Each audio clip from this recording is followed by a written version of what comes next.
Hello and welcome to this video. My name's Eva. I am a knitter, a stitcher, a maker and merchant, and this is going to be a video chat about what I've been making in February 2025. So I've got a lot of knitting to show you this time. I've got a little bit of crochet, some quilting, some sewing, and at the end some things that I'm putting in my shop, which is cocoandflora.com. So a huge warm welcome along to this video. I hope you're well today as you sit down to watch this. So, before I get going, two things I always forget. I'm recording this in Somerset in the southwest of England, and I am wearing a couple of Me Maids today. The sun's decided to come out. Hang on a minute. I think that's better. I am wearing an Agnes top by Tilly and the Buttons, which I have made in a cotton jersey remnant that I got from New Craft House, I think last summer. And I'm wearing a headband which I made myself, a wired headband in some Liberty fabric. I think the fabric is Betsy Ann, but I couldn't be sure. So that's what I'm wearing. So I'm going to start with the knitting and showing you a hat that I had just started last time. This is the classic ribbed hat by Pearl Soho, or via Pearl Soho anyway, and I was knitting this. It's a DK weight hat. I did write some notes so I can tell you the correct information. It's a DK weight hat. It comes in sizes right from baby up to adult. It's knit on 3.25mm needles. And I was knitting this with a yarn from Indie Yarn Club. It was an unnamed colourway. And I was calling it a pink, but the more I've worked with it, the more it's a red. So we'll call this one the red. And when I came to wind it up, I only had like under 88 grams, but 87.5 grams. So as I was holding it double, because it was fingering weight, I was getting the impression that I should stripe something in, otherwise I would run out. So what I actually found in the end was a little mini, also from Indie Yarn Club. So I thought that they would go together really nicely, and I think they did. So I striped in 3 stripes. I knit 4 inches, thinking that would be the fold up brim, and in hindsight I should probably have knit a little bit more because the first stripe can get lost. And then I did 5 stripes of the contrast colour and 7 of the main colour in between, and I did that 3 times, and it worked out just nicely that then I was going into these lovely spiral increases. I weighed the finished hat and it was 89 grams, so had I not striped in, I would have run out just at the top, which would have looked a bit daft if I'd had to put a contrast colour in then. I forgot to weigh exactly what proportions of leftovers I had, but I did have a little bit left over of the red because of not needing it all. And so I made this, which is a little crochet rose following a tutorial from the Hopeful Turns YouTube channel, and I held that together with, I think, some cherry red mohair that I used to make some penny gloves a while back. So I really like the way that's come out, and I'll probably wear that on my outfits. So let's see if I can try this on and keep my headband in place. I did knit it on the recommended needles, and I'm happy with the way it turned out. I can see my loose end that I've woven in there. I must snip that off. And yeah, I've actually got loads of wear out of it already because I've been gardening a little bit, and I always wear it. I've got like super short hair, so my head is cold at this time of year, so sometimes I just wear it around the house. But yeah, I really like the pattern, and I'd like to make some more. And in fact, at the same time as I bought this yarn from Indie Yarn Club, they were having a sale, like a January sale one time, and it was you bought 3 yarns and you didn't know what they were going to be. So I loved that one, and I also got this one, which is a really lovely vibrant pea green, and I'm going to hold that double and knit another one I expect that there'll be more in this skein, so I should have enough to just do it all one colour. I don't think this has a name either. They were like, it was a sale of overstocks and experiments and different things, so that's why it was a lucky dip. But yeah, really like the pattern, and we'll definitely be knitting some more. Then another couple of small things I've been knitting. Somebody in our neighbourhood has had a baby, which is so cute. I had to do some baby knitting, so I've knit this little hat. This is the Tegan Baby Hat with Top Knot by Julie Taylor. It's a free pattern. I should have said that the Pearl Soho hat is a free pattern too. And this comes from preemie to, I think, 1 to 2 years. Yeah, and I decided to knit the newborn, but I have subsequently washed it and it's probably become about at least an inch wider, so I think it's a little big. I'm debating whether to quickly hustle up another one in the preemie size before I give these, but I've been hanging on to them so that I can show you, and at this rate the baby will have grown by the time I give the things over, so I'm not sure. I might knit another one because I just feel like by the time the baby grows into this it will probably be summer, so it's not ideal. But the yarn I used for this is also Indie Yarn Club, and it was called Roisin, and it's the leftovers from the Noel scarf that I knit earlier in the year. So it's a DK weight pattern. It's for 4mm needles, and yeah, it knits up really quickly because it's so tiny. I knit this last Saturday night because I'm so rock and roll. But isn't the top knot really cute? So the other thing I knit to gift along with that is these gorgeous little baby socks.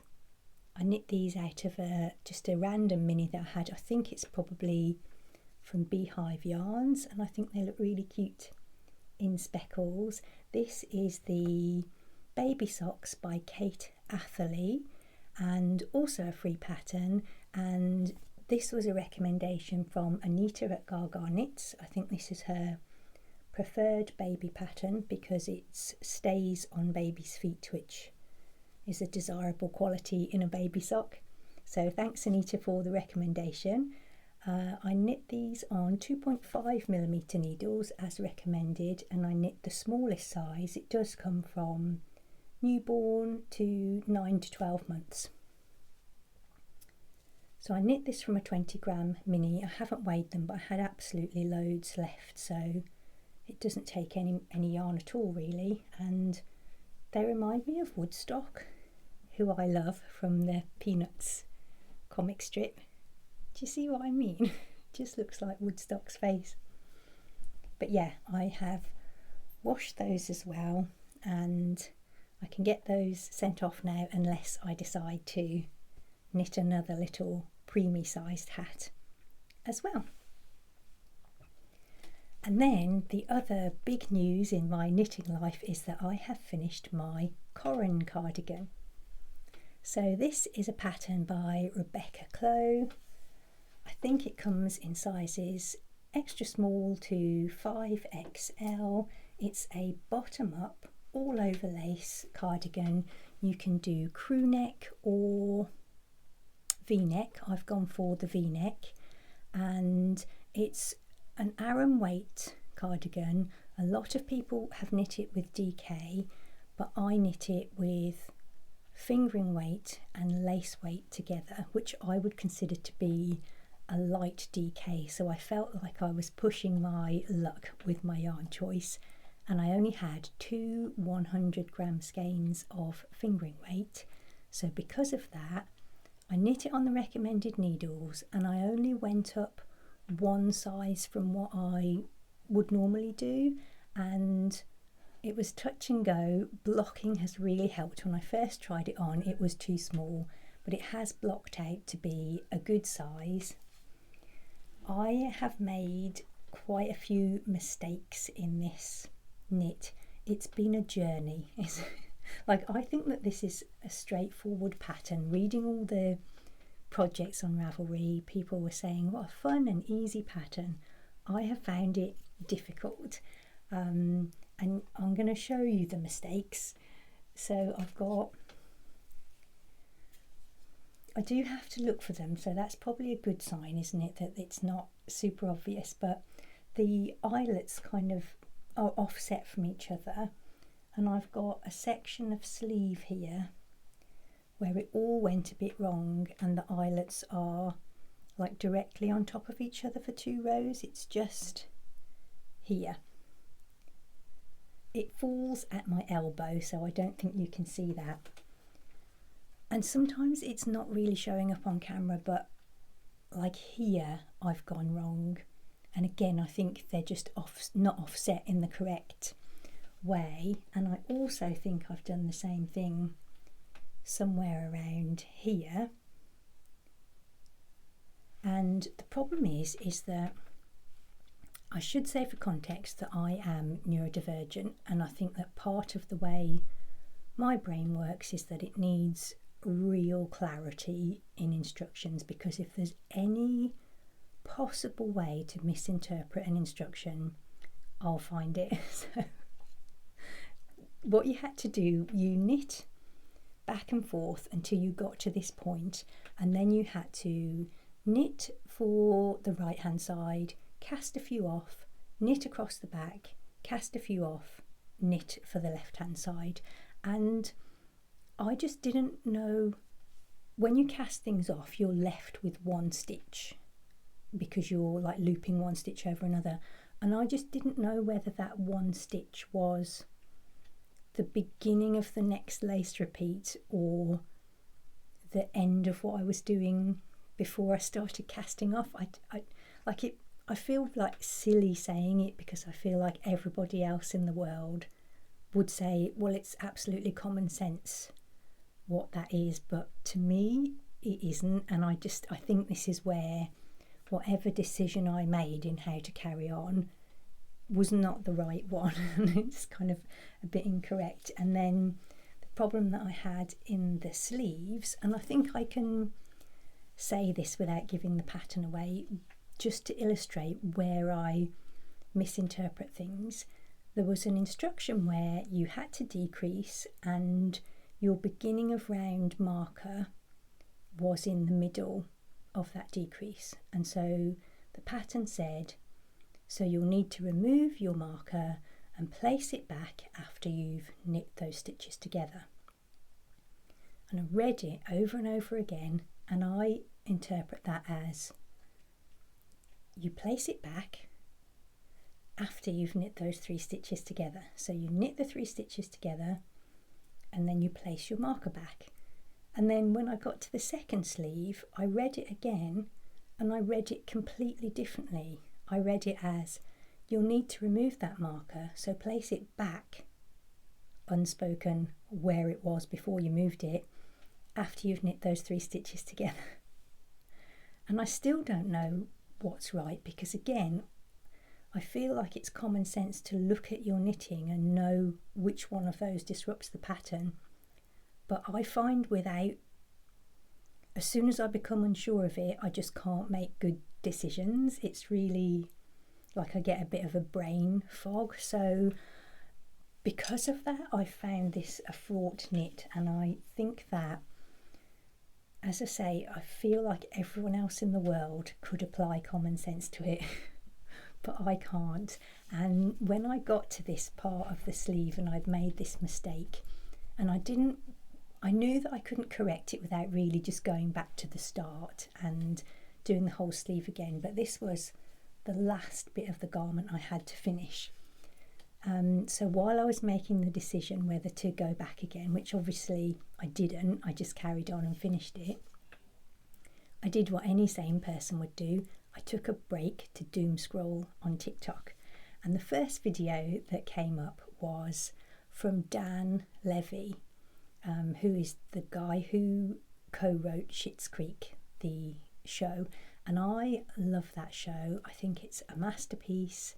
I think it's extremely funny, but also really sensitively and thoughtfully written. I think the character development is amazing. So whilst I don't often listen to like famous people online, I did want to listen to Dan, and what he said was he was in the middle of a creative process and it was going really badly, and it had him reflecting on social media and how we see the people that we love and the people that we love to follow, and we see them sharing results, but what we don't see is the creative process in between that, which is messy and ugly and up and down and stressful and difficult, and that gives us a disproportionate view of what we should be achieving because we're only seeing the good end result and we're not seeing the difficult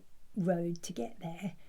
And he said that we're living in really difficult, stressful times, which adds another layer to it. And his message was just, if you're doing something creative and it's difficult, keep going because it's important. And I opened the comments just to say, thanks for saying this. And the first comment that I saw was, the opposite of war is creation. And I thought that was really lovely because war is destructive and creation is the opposite of that. It's hopeful and it's creative. And like, I'm not suggesting for a minute that this cardigan has got anything to do with world peace, but it's the war within myself of, oh, is this futile? I'm worse than everybody else. I can't do this. Why am I like this? Why can't I do this better, etc. So the fact that I'm holding this cardigan now with all its imperfections, I'm taking as a win, because this used to be nothing. This used to be a couple of balls of yarn, and I'm really happy that I did persevere and get it done. I forgot to tell you about what yarn it is. I was inspired to knit this by Daniela of A Knitter's Suitcase, because she also knit a really lovely pink cardigan, and I think it was with mohair, and I just had some yarn that I thought would go really nicely. It's an indie dyed yarn from a long time ago. It's called Race Faber, and it was dyed by Dusty Dimples, and I just had these two skeins. They actually collectively weighed 222 grams, so they were generous fingering weight, and I held it together with a drops mohair. I think the colourway is 03, but I'll put it on the screen. And all of my decisions with sizing and everything were dictated by feeling like I didn't have enough yarn because it's an Aran weight pattern. So I weighed my leftovers of the fingering weight, and I've got 78 grams left. So I've only used 140 odd grams of the fingering weight to knit this whole cardigan, which is crazy. So I made the size 3, if I didn't say, but when it came to the sleeves I did pick up for the size 5, as I'd realised after trying the body on that it was a little bit short. So yeah, size 3 body, size 5 sleeves. I knit the sleeves to the recommended length, and they were a bit short, but blocking resolved that. I seemed to gain a little bit of length and width and length in the sleeves for blocking. And the only other thing to say is that it says in the pattern that some testers found the 4th buttonhole a little bit high, and I've left my progress keeper in there to show you where the 4th buttonhole is. If you knit that or button that up on the v-neck version, it wouldn't be a v-neck anymore.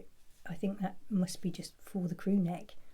So I would say that if you're knitting the v-neck, you probably would not need the 4th buttonhole.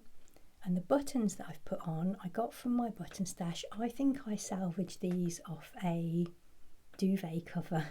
So they are sort of concave and slightly pearlised. I'm not sure if they're plastic or shell, They kind of feel a little bit shell-like, and they were exactly the right size, 2cm buttons, and I knew I just needed the 3 of them. So I think that's everything I can think of to tell you. I'll put some footage in of me wearing it. I've always intended to wear this with, you might remember my orchard dress, which I knit last summer, I think. I didn't knit it, I sewed it. This is a free pattern by Helen's Closet, and it's like a midi length dress, although you can do it in a variety of lengths, and it's a really simple construction. And although I haven't been wearing loads of dresses of late, I do wear these because they're very comfortable. There's no design lines in them at all. It's just a front panel and a back panel, and it has pockets. So I think that they do go nicely together. And I've also sewed a white top to go underneath it, which I'll show you in the sewing section.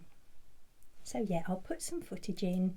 That's the Corin cardigan, mostly my battles with it. I think the pattern is one that is very popular.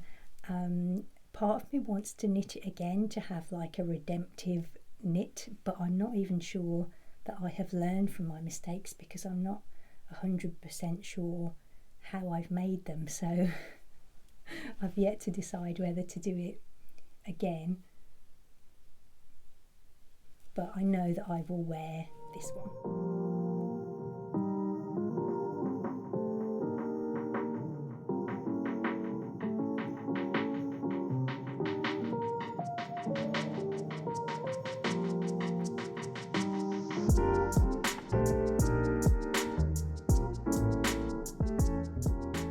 It is colourway number 3. Here are my leftovers. So this is Drops Kid Silk, and I had 4 skeins and I only just went into the second one, so I think I've got like 68 grams left of this, so it didn't take much mohair at all.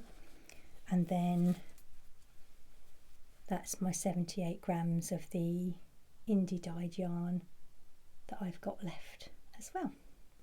So that's everything that I have knit in February, but I wanted to mention a couple of plans before I move on to crochet. So the next thing that I'm going to cast on is cardigan number 7 by My Favourite Things Knitwear.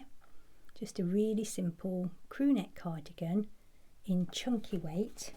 It comes in sizes extra small to XXL, which is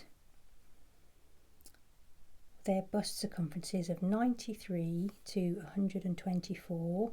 That's 36.5 inches to just under 49 inches, and it's 5mm and 7mm needles, and it's chunky weight. And I saw somebody knitting this online, and they're knitting it out of Lang Yarns Cloud, which is a chunky self-striping. It's like a different width of stripes, like an erratic striped yarn. I went to have a look at it, and it was a little bit beyond my budget really for yarn. It only takes 300 grams to knit this cardigan in my size, which will be the medium or the large, I think. Yeah, I'll probably go for the medium. But this is like, I don't know, maybe like £18 a metre. The colourway that I saw was colourway number 8, which was gorgeous, but I tried to be a canny shopper with this one, and I had a look on eBay, and I got this in somebody's de-stash, and I paid, I think, £33 for 3 skeins or 3 balls delivered, so about £11 each.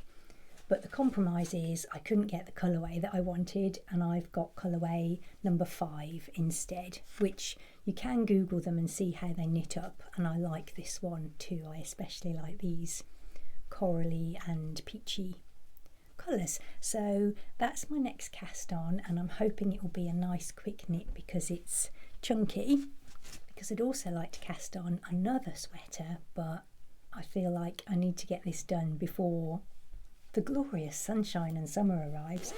I've got some yarn which I've had since I first learned to knit, I was about 40, so it was 10 years ago, which is crazy. And I don't know whether you were like this when you were a new knitter, but I was rubbish at buying yarn. And not to boast, but I think I'm really good at it now, too good if anything. But I used to buy yarn in colours that I don't even really like. So I've got this quantity of teal yarn, and I've never knit it because I'm not massively keen on teal. It's Cascade 220 in DK weight, I'm pretty sure, because it's 220 yards for 100 grams. And I've got 500 grams of it. Sorry, my dog is growling at something. Is there a colourway? Colour number is 1960. So I've got 500 grams, and the reason I've dug it out despite not liking it is because I was watching a YouTube video from Summer Lee Knits, and it was about colour combinations, and she had some teal yarn, and she said that she likes to put that with chartreuse.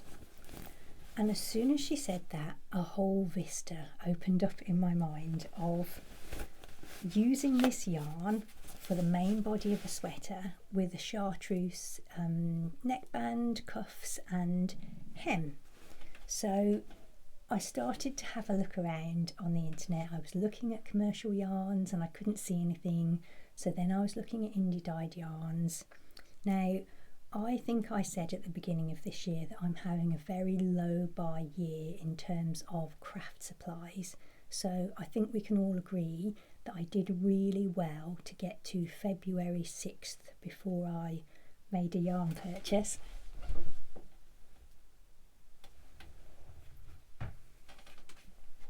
Because I found the perfect chartreuse yarn from Pixie Yarns,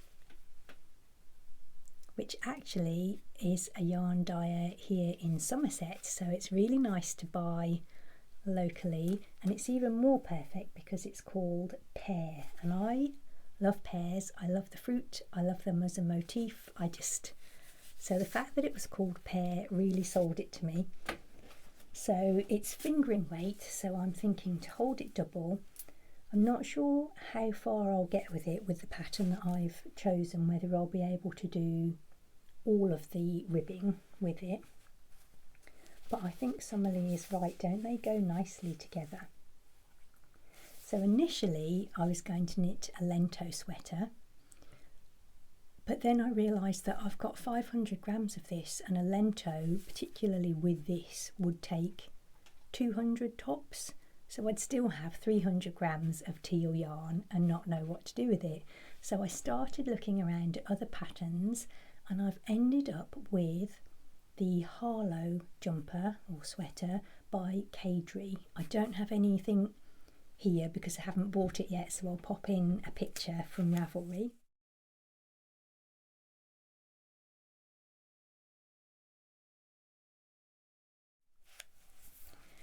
And I think it takes around 400 grams for my size, but I've got 500 grams and this, so I'm really hoping I could get it long enough to be almost tunic length so that I can wear it with leggings.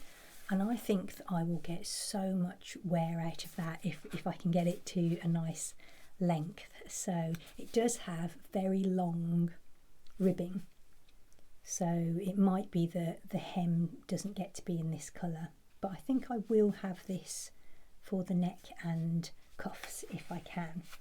So that's a future plan, but I am going to start with the cardigan number 7 first. This, by the way, is a fingering weight yarn, and it's merino nylon 75.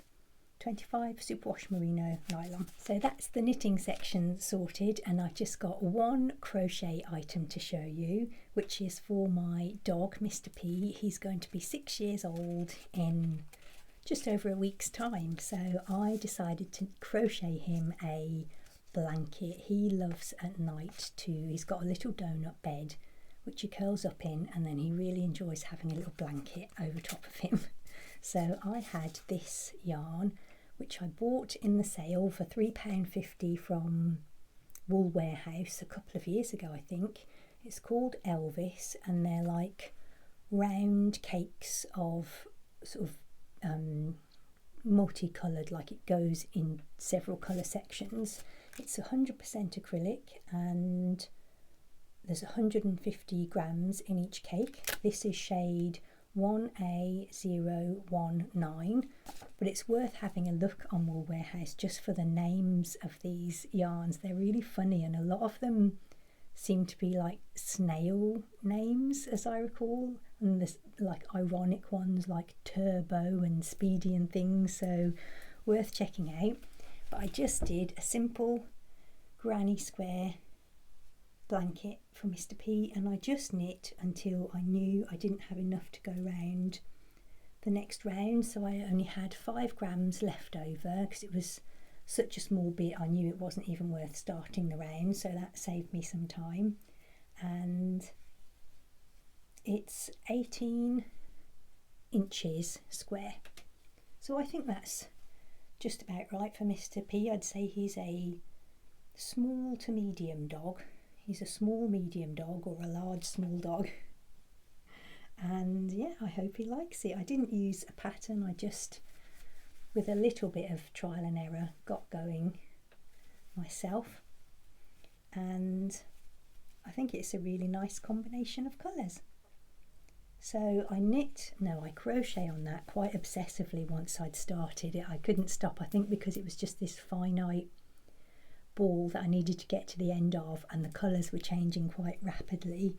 It only took me 2 or 3 days to do it, and it was really fun. So I'm going to get that wrapped up for Mr. P. It's not a surprise, he's seen me working on it, but hopefully he'll enjoy getting that for his birthday anyway. So next it's my sewing section, and I have sewn up another Agnes top, which is the same as what I'm wearing. So this is from Tilly and the Buttons. It's an oldie but a goodie. I've been making these for years. It's one of my favourite base layers, really. You can do it with these ruched, you can have ruched sleeves and a ruched neckline, but I just make it completely plain.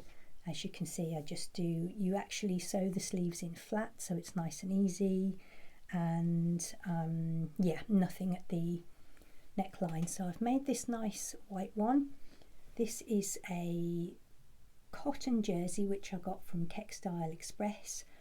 With a bit of clever cutting, if I don't want full length sleeves, these come to sort of bracelet length really, as I remember, maybe a little bit shorter. I can get this out of 1 metre, and I do that by, rather than doing a central fold, I fold in to the, not quite to the middle, I fold in from both sides just as wide as I need it for the front and back pieces, and then with the single strip that's left down the middle, I place the sleeves one on top of the other and cut them out, and that's why I don't quite have enough length for full length sleeves. But if I've just got the odd metre of fabric, it's a nice way to do it. And the only thing I would say is about the neckline is that I always cut it a little bit shorter than the pattern calls for, because I find it's too big otherwise, and that's a real variable with stretch fabric because it depends how much stretch is in your fabric, but as a general rule I do find it too big. This one, it's still ever so slightly big. I could probably have done with, I probably cut an inch off, and I probably should have cut a little bit more off. I went to sew a twin needle finish here and broke my twin needle, and I didn't want to wait for a replacement to arrive, so I've zigzagged there and on the cuffs,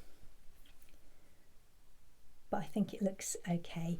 I usually make the size 4 out of this, but actually I should make the size 5, but I can't be bothered to retrace the pattern, so I make a size 4, but I only use a 3/4 of an inch seam allowance rather than the 5/8 of an inch that is in the pattern, because it's the seam allowance is given for sewing it on a normal machine, but I usually just zip it up on the overlocker, and I just use the sewing machine for the top stitching.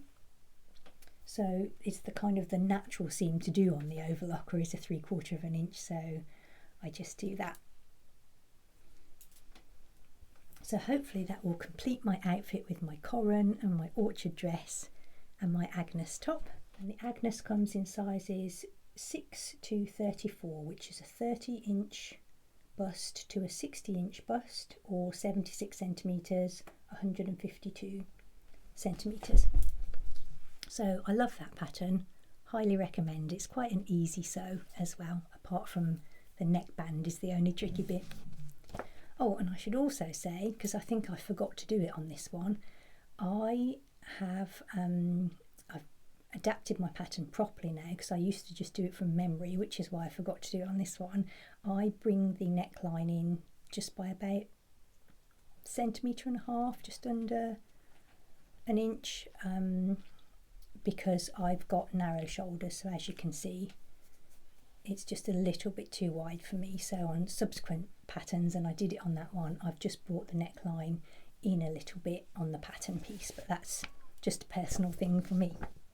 And then the other sewing project that I've been working on is my Dresden quilt, and I have put together the quilt top. There's no way I can show you in this confined space, so I'll have to get some footage and pop that in here so you can see it.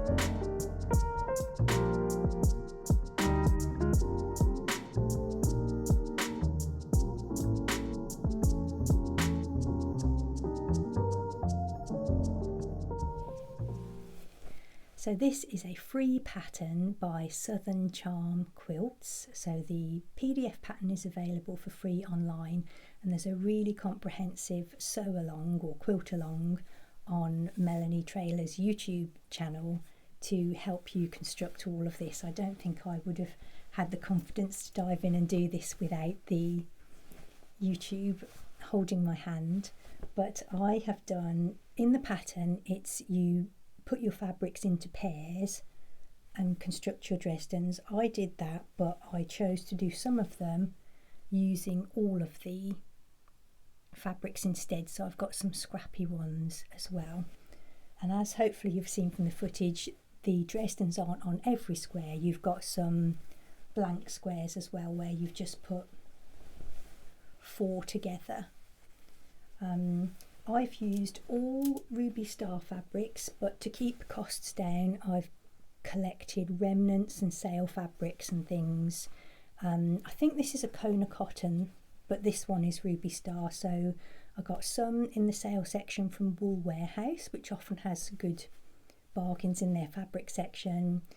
I shop at Fabric Fox, which often has Ruby Star remnants. I think I got some charm packs from Lovecrafts in the sale. So the fabrics are from all over the place, but they're all Ruby Star. I am going to sandwich into the middle just some, I think it's cotton and bamboo, relatively lightweight wadding. I'm not quite sure what I'm going to do for the back yet, but I know I've got some extra wide fabrics that I got from Rainbow Fabrics, which are intended for quilt backs, and I think I've got one that's white with white hummingbirds on it, and I've also got that same thing with multicoloured hummingbirds, so I'm considering one of those, but I'll have to try them out and see. I am procrastinating the sandwiching bit because I think that's the most tricky for me to do, just to get it all wrinkle free and to find a nice bit of floor without a dog walking on it to put it all together. And what I'm planning to do, the circles are only put on temporarily with heat and bond, and it's recommended that during the quilting process you sort that out and anchor them down. So I'm thinking of free motion embroidering around the circles and then just following the lines of the squares to do quilting, because I'm not really confident enough to do like a swirly pattern or anything like that. But then that does leave me with these sections, the centre of these, there's going to be nothing here, and I don't know if from here to here with just the lines at the edge of each square is enough, or whether that's, I'll need to put something in the middle to quilt the centre of the blank squares, if that makes sense. So I might have to do some, I don't know, hand stitch motifs onto those or something. I haven't quite worked that out yet. So I have made the binding for the quilt, and I got this from So Hot, which has got a comprehensive library of Ruby Star fabrics, and this one is from the Pearl range. Did we say range? I think so, from the Pearl range, and it's orange with metallic gold and then these lovely pink and kind of ivory berry type things. And I've cut this, I cut it on the straight of grain 2.5 inches and then folded it over so that I've got a nice wide binding to work with, and I think that's going to go nicely with the peach background. And it's on my little bobbin baby, which I also got from So Hot. I got this a few years ago and it felt like such an indulgent purchase because it's like not a necessary thing, and they weren't cheap really, but I'm really glad I got it because every time I have a project coming up I make my binding and I put it on this, and I really love it. I think this one is called Annie, and there's all different sizes and different decorations and people that you can choose from. So binding's ready to go. I've got the wadding, just need to do the sandwiching and the quilting. So I think that's everything from my creative month. I'm going to move on to talking about my shop now, cocoandflora.com, and I haven't got much to add to it this month. I have been a bit quiet with it, but I have made some little notions pouches, and again following on with the Ruby Star theme, I've been working with my panel that's got loads of little squares of illustrations in it to make some patchwork pouches. So these are my small size notions pouches, just for, you know, oddments of yarn or darning needles and stitch markers, that kind of thing. So the first one is a raccoon. They've all got a tiny little heart zipper pull on them, and they're all quilted with Ruby Star fabrics. This one isn't Ruby Star, but I just thought this nice purpley pinky floral went nicely with the sort of purples and dark blues of this one. I really like this fabric. I've also got a nice springtime one with a little hen and some big daffodils on the back, and she's also got that purpley lining. I have got a teal one because I've been thinking about teal, and this is this cute little, I think he's a golden retriever, do you? And purples and teals on the back, blue gingham inside,